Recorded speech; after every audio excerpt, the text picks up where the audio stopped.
Hello and welcome, everybody, to Beyond the Summit. This is going to be the Summit for American qualifiers for that oh so wonderful tournament that's going to be coming on in just over a month right about now. This is going to be the finals. This is going to be it. This is the grand, the ultimate Root versus Digital Chaos, a best of five. I'm at Lyrical Dota, joined today by Tralf. How are you doing today, sir? Are you excited for the series? Yeah, let me first check if you can hear me all right. Am I good to you? Oh, you are so good to me. You're the best. I'm good to you. Okay. No, I'm doing good. I'm excited to be casting. It's been a long time since I've cast something, so thank you to you and thanks to Gods for messaging me.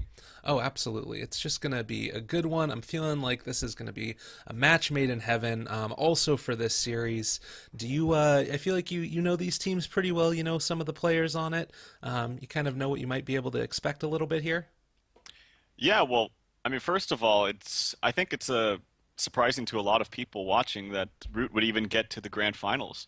I don't think anyone would have really expected that from them. They've done some recent roster changes. They even have some players that outside of roster changes people aren't that familiar with, like Stan King, Willis, for example. I think that's just really awesome to see a new team, new faces who are this close to going to the summit.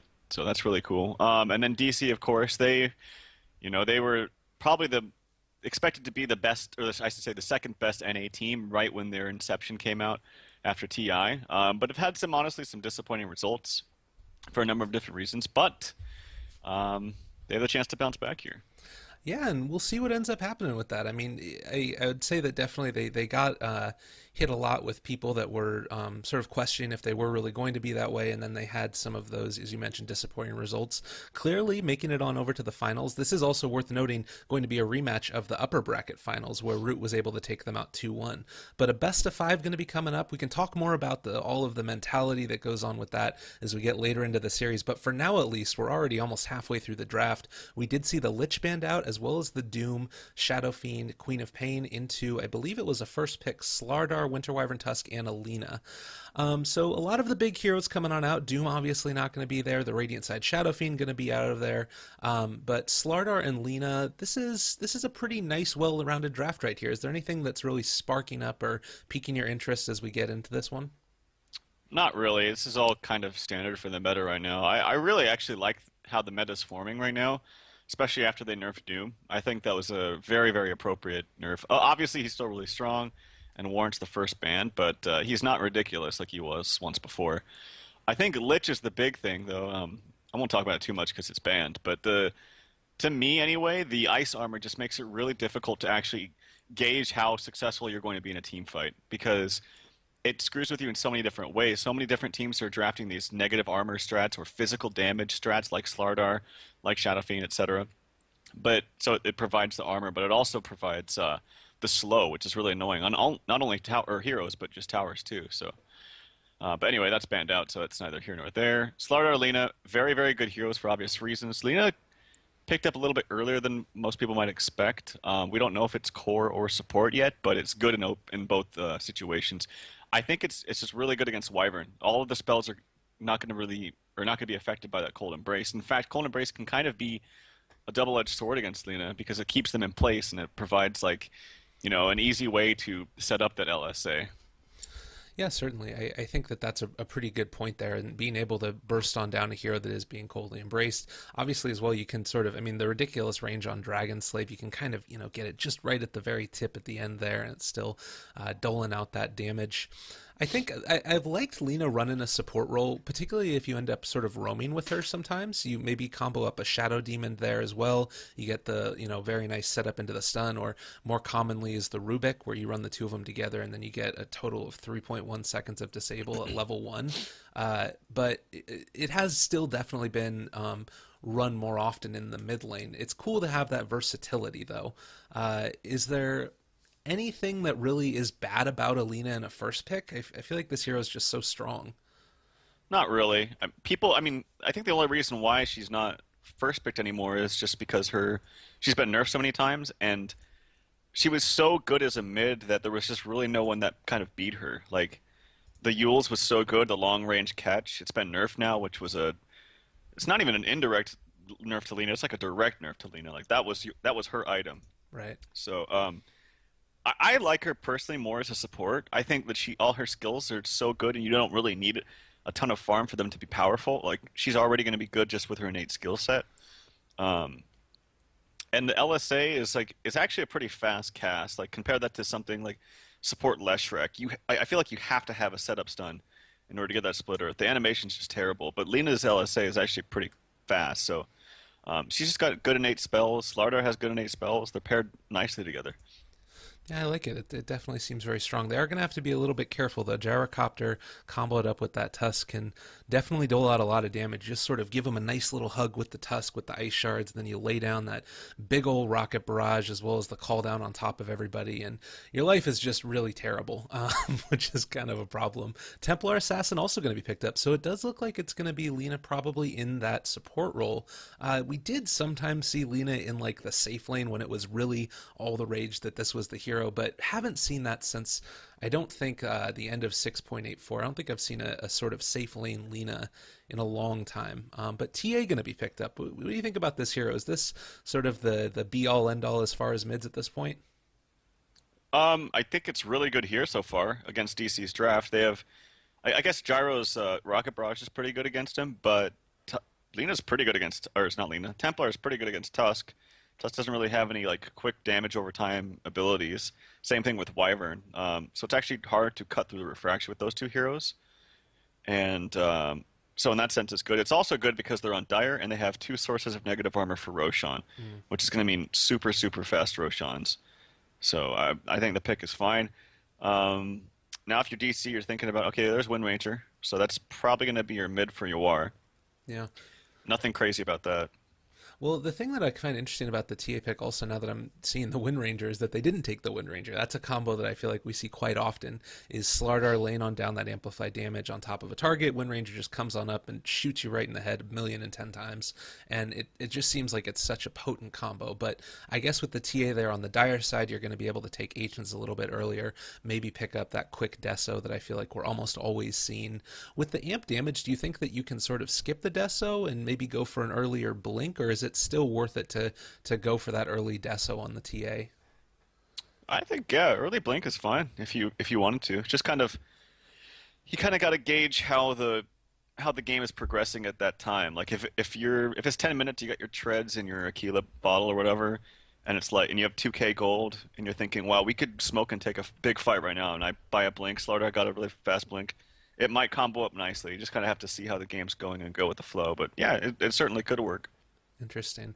The other thing here as well to keep in mind for Digital Chaos, I always feel like Gyrocopter can sometimes get left out on an island. While the hero doles out a lot of damage very quickly with, as we mentioned, the Rocket Barrage and the Call Down, it does also suffer from the fact that you can get bursted really quickly, particularly before you get that BKB. And with another burst source right here in the Lion, once these supports start hitting that level 6, this could be a very dangerous situation. And I love this against the Winter Wyvern, who mainly is just going to be able to heal against the physical damage.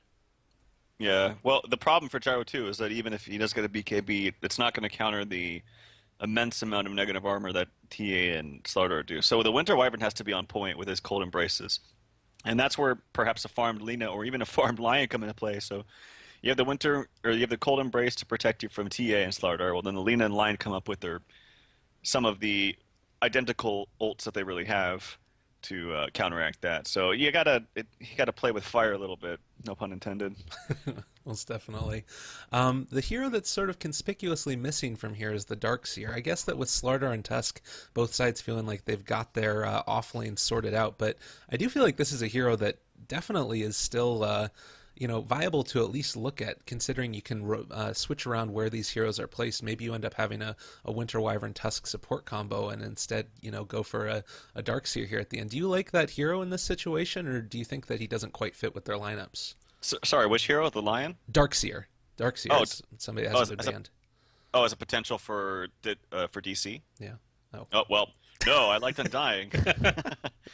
No, it would have been fine. It's obviously a good hero against TA. So, but they go with the Undying pick, which is certainly also strong. Undying Tusk, maybe. Maybe they want to exploit the fact that Lion's not, and the reason why Lion isn't picked up anymore, or I should say as much anymore, is just because there's been this like popularity of whether it's off lane or safe lane, of heroes that can just fight and have strong abilities and good stats. I'm surprised we don't see Naga as much anymore too, because I feel like that's a hero that's perfect at that. I know EG was really, really big into that. I know Aoi actually likes playing it, so I'm surprised we don't see that as much. But anyway, there's like this popularity of heroes that just like to fight and have good stats early on, and like Undyne, like Tuska. I think Lena's quite good. Lion is suffers a little bit, so you have to be careful with that. And a Viper, who I've seen more in the last 2 days, and I've seen like the last 2 months, it seems. But we're gonna see that coming out for I think that's Swan or Swan. I don't know how to say his name. Schwan, yeah, Schwan, something, somewhere around there. Mr. Drizzy is what we're going to be calling him this Mr. game, or Drizzy. probably more That's what appropriately his name just is. Viper. Viper, yeah. I think that that's something interesting. You mentioned at the very beginning of the draft the Lich ban on out there, and the fact that this hero is great for the ice armor. But the other thing that I always think about when I think of Lich is lane control and being able to dominate those lanes. It kind Yeah. of seems to me like that's another role that this Viper fills. Also, Razor. We saw a lot of them in 6.84 and really sort of taking over the meta. Is that something that you think is going to start to come back, or is it just with these very minus armor heavy drafts that that's what we're going to see? It's hard to ever say that that kind of strat with Viper would ever come back because I every single time I see Viper starting to get more popularized and picked up by more and more teams, it just falls off after a good like month or so. People, it'll be all the rage, and then it'll start to lose, and then nobody wants to play it anymore. Because typically speaking, most players actually hate playing the hero. Hmm. It's kind of boring. If you don't snowball with it, or even if you do snowball with it, your whole job in fights is just a right-clicking slow. Like that's all you do. There's no other element to it. It was actually really fun to see Fata, for example, play him, where he would go like treads, blink, butterfly. That was Hmm. his build when back when he played for Cloud9 for like a good month and a half or 2 months, and it gave him a different element of the hero where he could be a little bit more aggressive. He could kite around a little bit easier. Um, I doubt we'll see that, but that's just the problem with Viper. Is he's just a kind of a one-trick pony. He's very, very good in lane. He just sits there. So if you have heroes that can kite him around them, not so much in team fights, but more like around the map, like an anti-mage I always thought was a good hero against Viper, then Viper seems kind of useless. I'm looking at DC's draft, and I see a bunch of heroes that all want to fight. So that might play to a benefit of this last pick Viper. Yeah, absolutely. Well, time will tell indeed. I'll do a quick little introduction for DC and let you do root. We got Bulba here who's going to be playing on the Tusk. Beery is going to be on the Undyne. We do have heading towards the mid lane Da Vinci, and I believe that this is going to be War on the Wind Ranger. Aoi 2000 is going to be playing the Winter Wyvern, and last but not least, TC on the Gyrocopter. And we got Stan King playing the support lion up top with, I don't know if it's Williz or Will Ez, but Williz playing the Slardar. Derp Derp playing your support. Lena checking out mid right now, scouting out where they're going for the rune. I think that's at 747, so I'll just say that for a TA. And Mr. Drizzy Drake himself playing that offlane, pseudo offlane Viper. Absolutely. Sorry, everybody out there in the cast. I had to change my audio settings because apparently it doesn't recognize my microphone and in-game sounds at the same time. But never fear, we have in-game sounds now. It looks like there might be a little bit of a fight down here in the bottom. I don't think that TC can really take this one against four heroes roaming in. So just going to trade off bounty runes for now. War gets the top one, and we do end up seeing as well 747 take the bottom one. So given this draft, what are going to be sort of the key things that we need to look out for? Is there any item in particular? Is there any timing as far as levels go in particular where things are going to start to pop off? Do you expect to see any early kills in any of these lanes? Um, it's this is kind of a timing game, I think, for both teams. Like Root wants to get their Blink on their Slardar. They want to get their core item on whether it's Deso or Blink, probably Deso, on the TA, and they want to go Roche. That's pretty much their game plan for them. For DC, I feel like looking at this draft right away, it seems like they want to go fight and fight a lot, but I think they have a lot of late game potential too. Hmm. I think Windrunner is broken, personally. I really think that hero is way too strong. Every game I see him in, no matter how badly she seems to have a start, the Shackle seems to latch on everything and anything. And I'm serious. I think it's just so devastating. Getting a two-man Shackle late game is just kind of the end-all be-all for certain teams sometimes.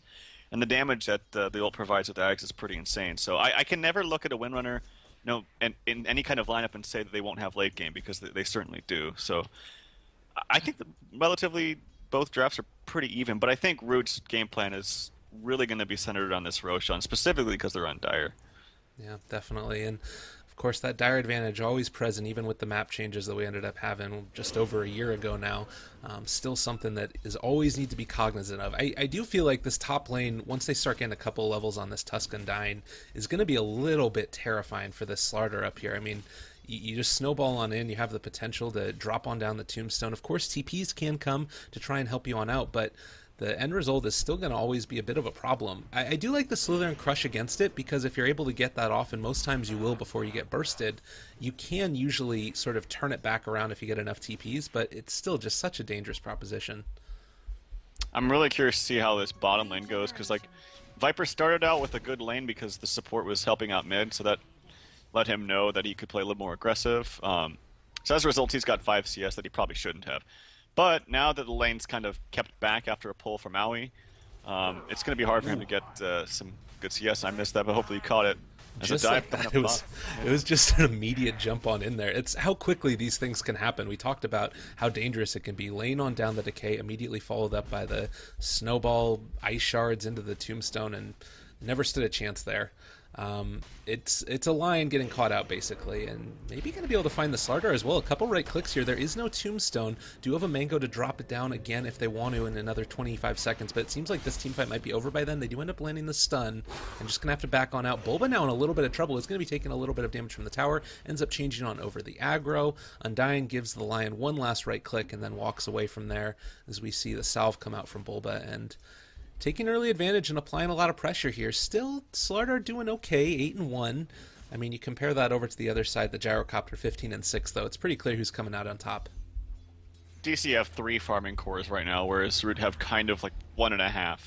So DC definitely getting the better edge here in the early game. This is just, as I said at the beginning, the kind of innate problem with Lion. Like, his skill set is just, it's tons of control, not very much damage. He also didn't buy boots first, so he's very, very easy to kill. And even if he does use out these stuns, or the stun and the Hex to try to save Slardar, like, that's it. He can't really get more mana to get another set of spells up. And even if he could, there's just not much damage output coming from this hero. So this hero thrives with, like, I feel like a very strong tri-lane with a carry that can go into the woods or something. And you don't have that here, so we might see this Lion suffer as a result. Well, time will definitely tell. I think that the flip side of this is that you're allowing Derp Derp to move on over to the Ancients, and now it looks like it's about a 3 or a 4 stack here as well. So if you're able to catch back up on that side, that's the trade-off, and really sort of committing everything that you have to this TA, getting a lot by virtue of that stack. Of course, it's not really going to be easy for anybody else to take that stack away at any given point in time. TA is pretty much one of the few heroes that's going to be able to do it. Maybe if you bring on over the Undying with the Tombstone drop down, but it seems relatively unlikely. Do you think that they rotate on over the Lina to the top lane to help on out there, or is it worth it just to sort of try and sack one of these lanes? Well, to be honest, I feel like she should have been there at the very beginning, but it is nice to have these stacks for sure. They need to make sure that when they take them, they don't get contested, because you're basically sacrificing your entire early game so that this TA just gets a ton of farm from the Ancients. And if those get spotted, and they will get spotted, they're actually going to get warded right now, so no more stacking. And they do have an idea that, yeah, and a nice deep ward placed by Burrier too. A lot of times they'll just place it in the pit so they have vision, but this is going to give them very, very early vision to, like, when they start doing it. So they have to be very, very careful about that. To answer your question though, Lina, I don't think you just fully transition back up there. You just have a TP ready if they dive, which unfortunately she doesn't have right now, so they do have to be a little bit careful. Well, Root needing a lot, and currently they're not quite able to get it. I do think that, like you mentioned in the draft, though, the draft of DC is built around trying to be ahead a little bit early, and maybe in the mid game you end up seeing Root be able to take it back a little bit. Are they able to find this kill? TC dropping pretty low. Viper does end up getting that one off, and not being able to rotate in quickly enough. Undying is just going to have to toss out one more decay, but the salve on up is going to be perfectly fine there. That was really good by Root. They did a lot of damage with their spells. TC just didn't anticipate how much damage was going to be coming out there. And they forced 2 TPs, one of which was canceled. Oh, mid lane. So they're actually going to do the same thing. 747, they're going to be able to take on down. Oh, no, Wind Ranger getting cold embrace. Stand King still here. Does have another stun. Not actually. Nice refraction there, keeping 747 alive. The last millisecond, man. Oh, man, that was so close. You can see it was actually taken off there. I was thinking maybe he missed, but nope, it wasn't a refraction. Oh, and the Invis Rune is going to keep Undying alive. 747 have to head back home with no bottle, unfortunately, here. You know, you don't often talk about frame perfect things in Dota. It's normally one of those things that's a sort of speed running type Yeah, of lingo, but that certainly seemed it in this match. yeah, absolutely. But over the last couple of minutes, Root have done a good job about bouncing back in CS. I don't know what's really happening bottom, but Viper's been like on par with his gyro now. I think maybe Aui's left him and just done a lot of stacking or something. I'm not quite sure, but Viper's been able to get some really good CS. He's up to 22 now, 23, which is basically equal to that of the other cores. So we got 3 cores farming for Root, 3 cores farming for DC. I think right now this favors Root because they have this massive stack. They have the Roshan potential. And the great thing about Slardar pick is that he doesn't really actually need that much farm to be effective. It's basically just a blink. Anything after that is kind of luxury, in my opinion. Yeah, totally. I mean, you think about sometimes for staff, or if you end up going, we haven't seen it in a long time, but that kind of farming where you get an armlet and then, you know, transition into some more damage items later. But it does look like they're going to be trying to make some type of initiation happen on this Viper up top. I don't know if he knows about this. There's the call down going to be committed. Tombstone down as well. A couple of right clicks on top of it. Can they get here to save him in time? No. Is going to end up falling. And now they might even go further for Lion. He does end up hexing on off the Undying and making sure he's not going to get killed. But Winter Wyvern picking up that kill. Very, very clean, and executed well by DC there to find that one. Jeez, Yawar's getting half HP from just 2 side blade attacks. That was pretty insane. And yeah, that again, that point of contention for the Ancients. I'm wondering if DC have a smoke ready and just try to 5-man it for. Yeah, they're pinging it out right now, so they know it's there. It's in the back of their mind. It's very, very important for both sides. Like if you're Root, you need to make sure you secure it for the TA. If you're DC, what do? Do you smoke and take like top tower? Do you put some aggression onto them when they do it? You have to make these decisions beforehand so that you don't like, oh crap, what are they doing? We need to do something, and then only 2 people go, and then they get wiped. So you have to kind of plan for this ahead. Well, and that's something that in the draft you should know about as well as being able to think about. And it's just that element of that hero's kit that she's so easy to be able to take the stacks, particularly on the Dire side. Do you think that they could potentially steal it here with the Undying and the Gyrocopter? Is that too big to be able to take for them? Or is that just too dangerous? Gyro doesn't do much damage, so I don't think you can steal it. I think you have to kill the heroes. Okay.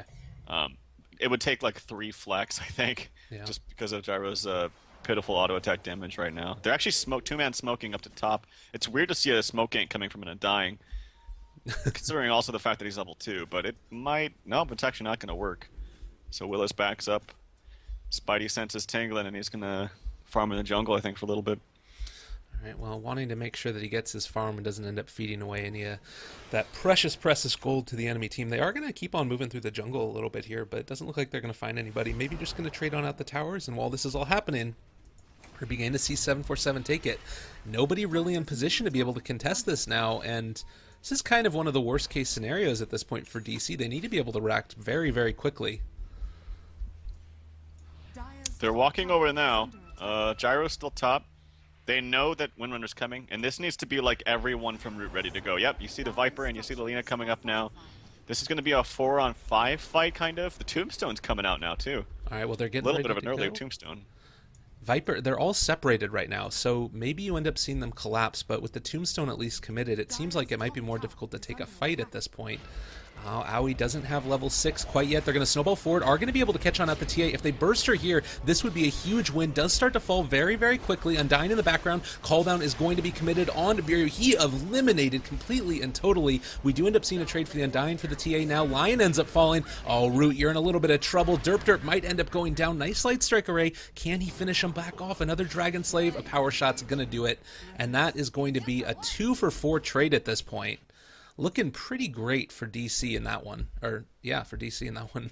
Yeah, really good for DC. They only lost their Gyro, who is, yes, their core, not farming particularly well, but you have to make those plays. You can't just give them a free Ancient stack like that. So, kind of got baited by that Tombstone, did the TA by attacking it, and it was a really good trap there by Bulbo, which set it all up, and then the 3-man snowball after that. So, MVP for that little skirmish definitely goes to Bulba. Yeah, those ice shards just looked great, and I kind of felt like they used the call down on top of. Uh, it didn't really hit all that many people. It was pretty good, but they were able to finish it off, I guess. So it dealt the damage that it needed to. It does look like they're going to roam on in again and try and make this happen. I don't think that this was scouted out by DC, and TA might be in a little bit of trouble here. Can they find her out before she ends up getting out of there? There's the snowball forward. Are going to be able to find the shards connect as well, and this is going to be another quick kill. 747 dying in rapid succession. We do have heroes roaming on in to see if they can take something, but it looks like Gyro is at least going to be able to take off a few of these heroes here. Oh my goodness. DC are looking really strong. Yeah, just really good team movement. Like nothing, it has nothing to do with individual skill, just their idea, or they have a clear idea of what they wanted to do, and they executed it well. Now they're transitioning that into a tier 1 tower, the most important tier 1 tower, mind you. The Roshan potential is pretty poo right now. Like they don't have much negative armor. They have no ags up on the Wind Ranger, so I don't think they can Roshan, which kind of sucks for them. But they definitely have made some really good strides into taking this game further. Well, and it looks like they're going to be taking on out the last remnants of this ancient stack. It's going to be the big creeps that are left over. If they wanted to, they could go back in on 747 again. Oh god, sort of hanging out a little bit. The rest of his team should be coming very soon to be able to help this out. Walrus Punch is down. Light Strike Array as well, going to connect onto Bulba. Does end up falling, but there's a Winter's Curse on top of the Slardar. He does end up going down. Maybe going to be able to find a little bit more. 747 trying to get out of here as quickly as possible. Tombstone has also been committed. Derp is off to the side trying to get out of there. They do get the slowdown on 747. I don't know if they find the kill. Rocket Barrage, not quite there. Nice Light Strike Array onto TC. Tosses out the trap, and it looks like that's going to be the end of this engagement here. See, this is coming to, I mean, this is a great team play by DC, but this is coming down to, like, the differences of drafting supports. Like, DC supports just fight, and they're stronger, and they can do stuff with no items, whereas Roots don't. I think Lina is good, but I just feel like this line has no place in these fights, and he knows that, and he's not doing the wrong thing. He's actually saying, I can't do anything. I need to get my level 6, I need to have my finger, I need to farm up a blink, otherwise I'm just going to be useless this game. So if they can just stop the bleeding from happening in an overwhelming fashion, I think they'll be fine, but for right now, Root cannot fight them. They're just too many strong spells and too many good levels up onto DC's heroes right now. So I guess the thing that I'm wondering as we move into this mid game, we are starting to get some of these key items at least closer. Oh, this could end up being a gank if they find somebody in the jungle for Root, but it's still a big ask. So Lion halfway to his Blink Dagger, as is the Slardar just about. Slardar also the 2 points in the sprint is going to mean he's going to be able to find these picks a little bit quicker. They are going to find Beeryu, get the stun off, nicely done, turned into a little frog as well, and this should be a very easy kill, easy as pie, and it's closer. Do you think that ability to initiate as we move into this mid game is going to spell the difference for Root? Do you think that it's going to be enough, or is Lion still not going to be able to do enough in the middle of all these big team fights? Oh no, it definitely will be. I mean, Root have not even come close to hitting their stride yet. You need a blink on Slardar, which you don't have. You need a blink on Lion, which he's coming close to. You need any item for Templar. He doesn't have a Decil or a blink in the works yet either. So they're doing this all with no core items whatsoever. Not even a mech on the Viper. And imagine how much. Oh, they finally have it actually, just now. So they're going to be 10 times stronger when they get all their core items. And then they can take Roshan. They can start forcing fights, which DC's draft innately wants to do anyway.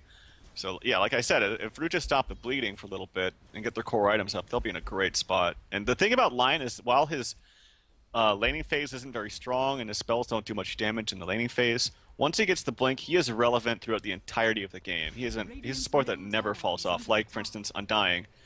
Yes, he can get an Axe on Undying, but I think Beeryu plays a hard 5, like a PPD/6, where he doesn't get much farm, so he's going to fall off pretty hard if he doesn't stay on top.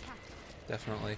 So I have to ask you this, and I'm really curious what your thoughts are. What do you think about the Shadow Blade on the Wind Ranger? Is this something that is just I haven't seen before and it's super common, or is this unusual like I think it is? Ooh. He went for the Shadow Blade, huh? It's just kind of preference from player to player. I prefer Blink in most situations. The situation where I think Lothar's is okay is like against a hero that has an instant jump out, like for instance Ember Spirit. I think Lothar's is really good against Ember. I'm not really seeing that here from Root. They don't have any. I guess maybe the Slardar, but it's like I said, it's kind of a player preference thing. It gives you a bit more damage.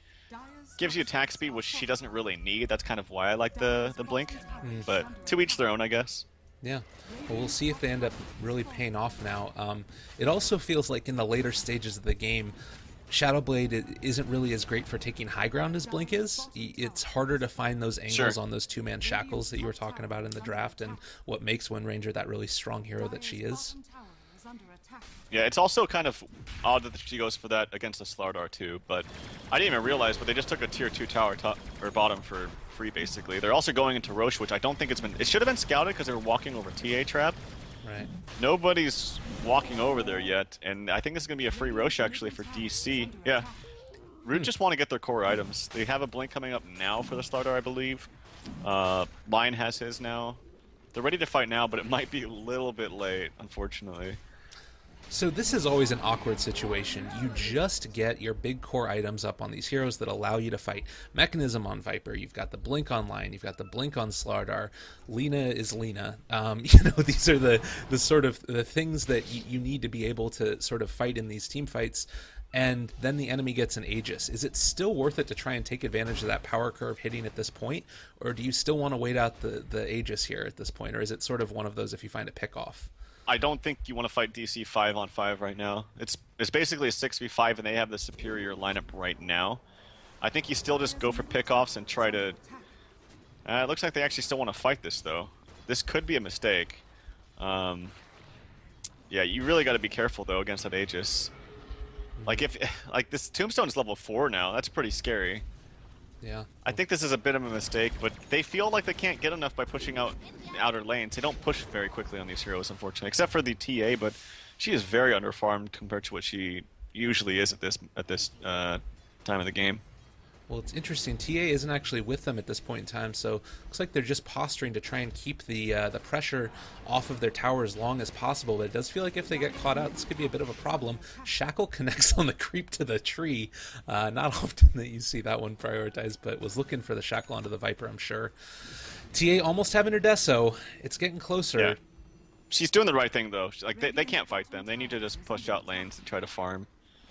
They can fight high ground for sure because they'll have the mischance going for them and it's just superior vision. But all these tier 2s and tier 1s and whatnot, they're not really defendable with an Aegis up. Now they should have made sure to time that Aegis because DC might go for a push that takes too long, and Root definitely had the potential to just jump someone and blow them up. And if you're not careful about your Aegis timing, then it can throw you off guard. I'm wondering if Bulba gets a... Oh, he went for mech. I think Blink is very, very good this game to just stop the chain of initiation that's coming out from Root. TP coming out from TA, and he does get out. Yeah, just barely there. And they are looking after this courier again. Not going to be able to find it, I don't think. So the mechanism there for Bulba, it's something that I've seen more often recently with a couple of Tusks going for it just because they want to build on into those Guardian Greaves as well. And he actually does have enough to finish those off if he wants. This early on, it can be pretty big, but... Bro, you just bought a second urn. That must have been a mistake. Uh-oh. Because I always had his urn for quite some time, so they have 2 urns on their team now. Don't worry, nobody saw it. It's all good. Yeah, no one's continuing to see it either. Just gonna blank it out of our memory. That's kind of weird. Anyway, it kind of sucks too because with the little bit of gold that you get as your 5 support, it's gone into an item that's basically completely wasted. And then that's a pretty penny too. That's like 900 gold, I think, basically. So, is there any reason at all to be getting a second urn potentially, even just to burn through a fraction twice? No, nothing. Can't. I don't think so. No? It's just kind of like these heroes are all going to be pretty much fighting together. If they were like Lion, and I mean Lion would never buy an urn, but if they were heroes that can kind of gank on their own, maybe like a Pudge, But this is Undying. He's going to be ganking with team. Yeah. Well, we are going to see the Slardar up on the high ground. It's going to get a quick little sight there of the Tusk, and they're going to have to back on out. Snowball forward are going to be able to catch onto this Viper. Kind of awkward. Ice Shard's not going to be able to catch him, but I still think that he is going to end up falling. Mechanism is there. Do they get here in time to save him? The TP out might be able to keep him there. The Winter's Curse is going to be committed. That's going to be a kill. Biryu dropping very low. Nice, nice, nice. Cold Embrace keeping him alive a little bit longer. Can they chase on down the Lina? They are going to be able to find him over here. Meanwhile, at the same time, it does look like the Slardar Slardar is going to fall up top. Oh, God, they're tearing them all apart. But TA is finally here. Bulba does end up getting taken out for the trouble. It's still 3 heroes dead for only 1, and that is your support Tusk. And now feeling really comfortable and going down mid. Can they take this here? They're dead for... yeah, I think they can... I don't know if they can take Rax, but they can definitely hit the tower a little bit. Stan King coming out with a warning shot, but not going to find anything. And, yeah, that's actually almost Yawar's Ags, too. This is looking pretty bad for Root. It took them way too long to get their timings, and like you mentioned, as soon as they got him, the Aegis came out. And then I think it was just simply too late. And I actually agree with you. I think that TA should have gone for the Blink before Deso, because he was just out of relevance for way too long. Now he might be able to still bounce back. Pushing high ground is still a completely different thing. Next Aegis is going to be huge for Root if they can get that and keep themselves in the game. This is one of those games where I just talked about where it's going to be like, God, don't pick me Viper ever again if it continues to go in this way, because he just seems like he can't really do much. You can't push out lanes. You're farming badly. Unfortunately, he's missing some creeps too. Oh, gonna be able to find TC up in this top lane. The Glimmer Cape comes out. It's still gonna be able to keep alive a little bit longer. Look at all of that regen. TC turned it back around, but not gonna be able to find any kills. Winter Wyvern just showing off with Aoi here how much you can keep somebody alive. Okay, that's what it was. The last fight, Aoi did that. He cold embraced and Glimmer Caped at the same time. And I actually couldn't see the Glimmer Cape animation, so when I saw spells come out that weren't doing like any damage, I'm like, what the hell? Is this ability bugged or something? But no, it's just got both of them stacked on. So it's a really, really nice combo against like this lineup in particular, because like I said, Cold Embrace stops all the physical. They also have magical damage on top of that, and then he stops both of it. That's definitely very frustrating to deal with. Well, things to keep in mind here still. Gyrocopter not as farmed up as this TA is, and TA is actually more farmed than the Wind Ranger. Go ahead. Oh no, I was just agreeing with you. Yeah, it's looking like maybe there's a chance here to come on back a little bit. You talked about there the Viper not really being able to do much, also just not being in a position where you can outplay your opponents as often. It's just sort of you're kind of hitting people. TA, very much a different story, I feel like. This is a hero that you can definitely make plays on, and you can disrupt the opponents, tear them apart if you're sort of not quick enough to be able to respond. I'm curious, and I think that this is probably going to be one of the key components of this game, is how well this TA is going to be able to carry the team on back. I think you put it nicely, actually, that Viper's just a hero that can't really outplay anybody. Like, what you see is what you get. Speaking of Viper, he is caught out a little bit with the Ice Shards, but they're not going to pursue. They don't really have vision past that, so got a little bit scared. But yeah, you can't really outplay an opponent. It's like, your cards are all on the table. Like, they're all showing. You know exactly what he does.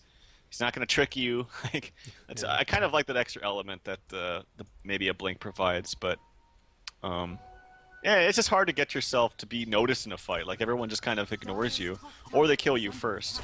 Right. Yeah, either one is just not very good, because you need to be able to be constantly right-clicking heroes, and it does look like they're going to be able to take one more tier 2 in the top lane. The mid-tier 3 didn't end up going down, but very, very low.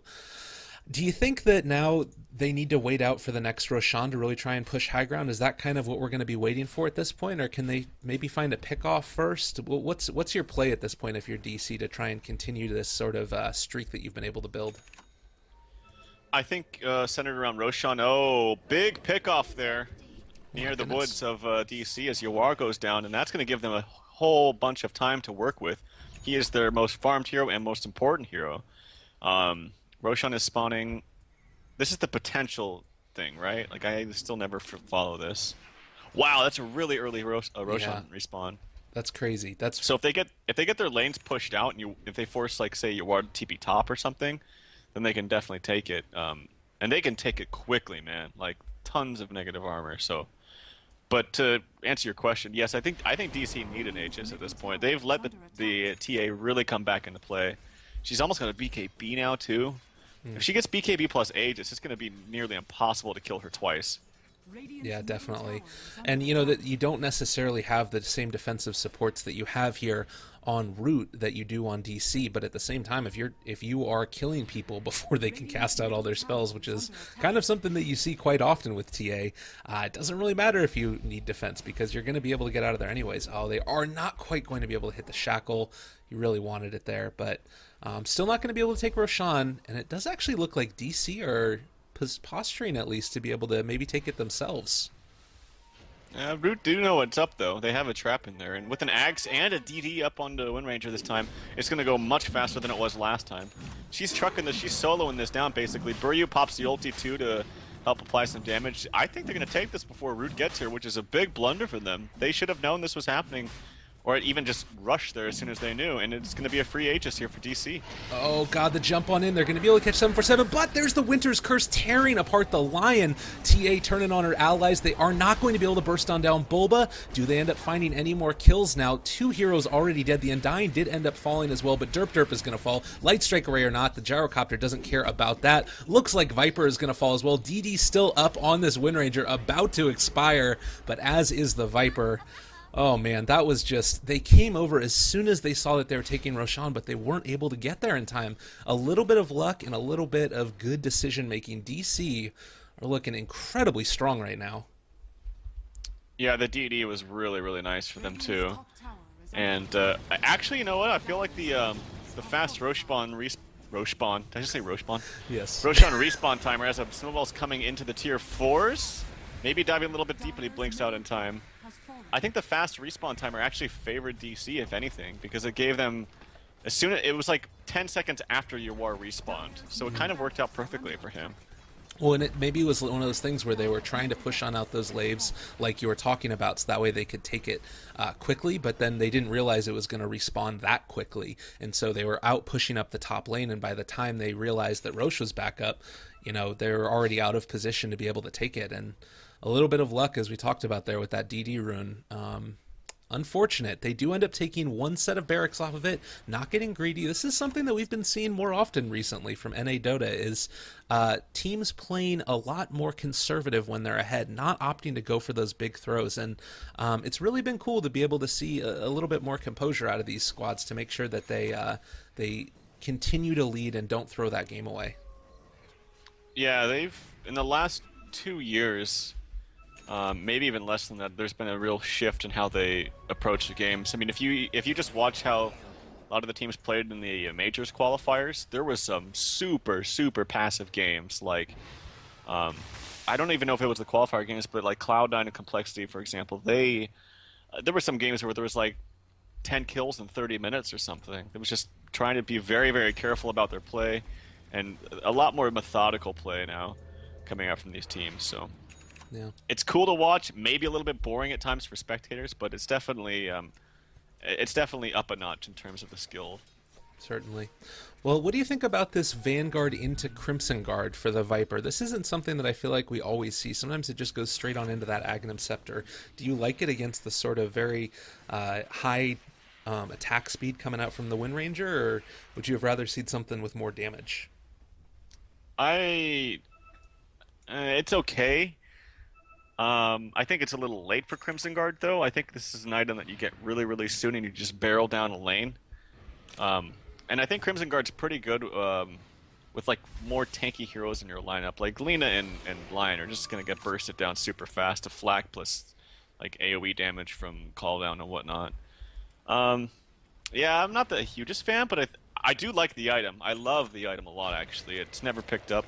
I actually saw SVG pick it up once on Enigma, and it actually did really good things. Yeah, it was crazy, but people forget about the item. And another great thing about it, too, is it has no mana cost, which I think is pretty neat. But right, yeah, I think it's a little bit, unfortunately, late this game. We'll see if it comes into play, though. I hope it does. Yeah, definitely. Time will tell indeed. They are getting a little bit of a push down here on the bottom lane, but TC is going to take care of that and push it on out in return.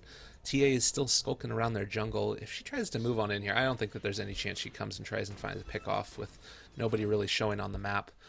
But I kind of feel like it's, again, one of those things, very methodical moments here where you're seeing all of the lanes being pushed out by DC, and then they're going to go on in for another push. Do you want to go back into mid, finish that off, or do you move over to one of the side lanes and try and take over the one of those tier 3 towers instead? Is it worth it just to finish off a lane?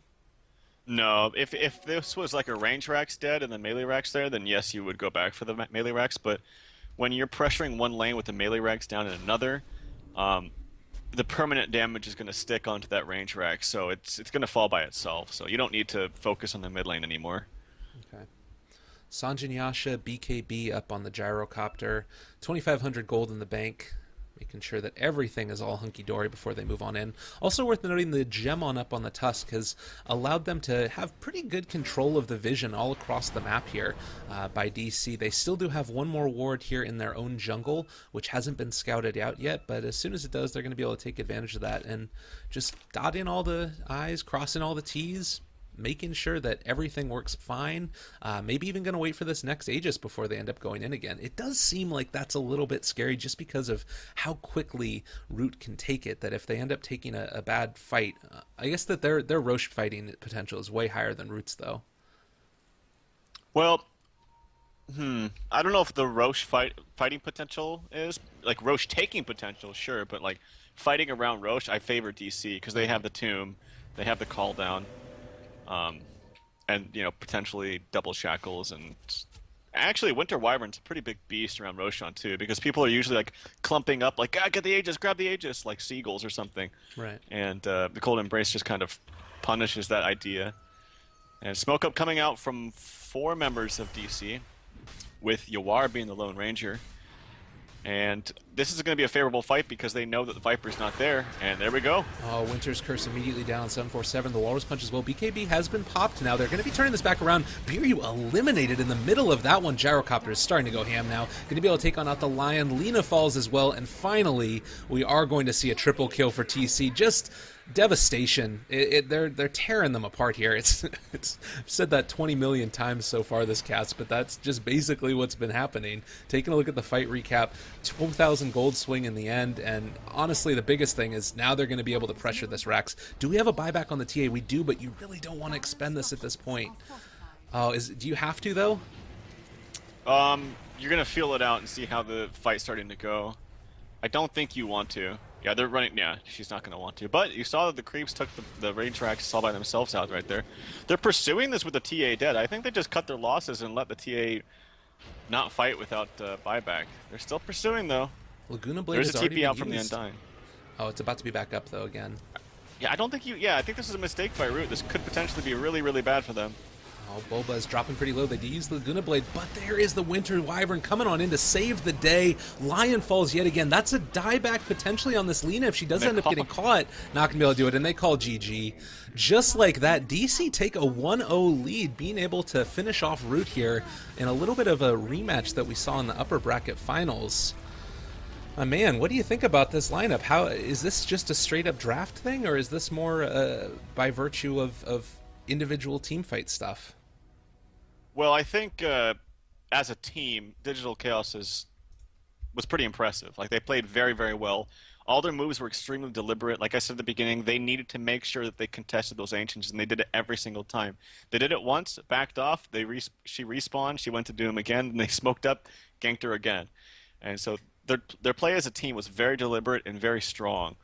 I think their draft was fine. I think Root's draft was a little weak in the sense that this Lion and Lina just felt out of place to me.